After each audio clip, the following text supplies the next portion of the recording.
এতিয়া মই কেনেকৈ ৰোপণ কৰিব লাগে সেইটো দেখাম।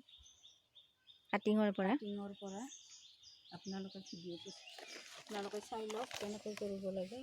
মাটি কি মাটি লৈছা? এনেকৈ মাটি গোবৰ আপোনালোকে মিহলি কৰি ল'ব। লৈ ইয়াতে অকণমান এই ডালটোত আপোনালোকে অকণমান এনেকৈ কি পাউডাৰ দিব? ৰুটন পাউডাৰ লগাব। লগাই এনেকৈ পাউডাৰৰ টেমাটো দেখাই দিয়কচোন। এইটো ৰুটন পাউডাৰটো আপোনালোকে লগাব। লগাই আপোনালোকে এনেকৈ পলিথিনত এনেকৈ থ'ব।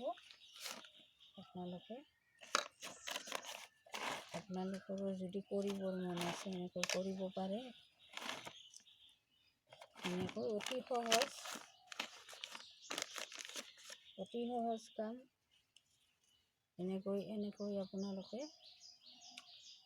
বনাব পাৰে। আপোনালোকে এডাল পুলি নেমুৰ পৰা বহুত পুলি বনাব পাৰি ন? এডাল নেমুৰ পৰাই বহুত পুলি বনাব পাৰে। আপোনালোকে এনেকৈ বিক্ৰী কৰিব পাৰিব। আপোনালোকে এতিয়া মই সেইখিনিয়ে ন? এইখিনিয়ে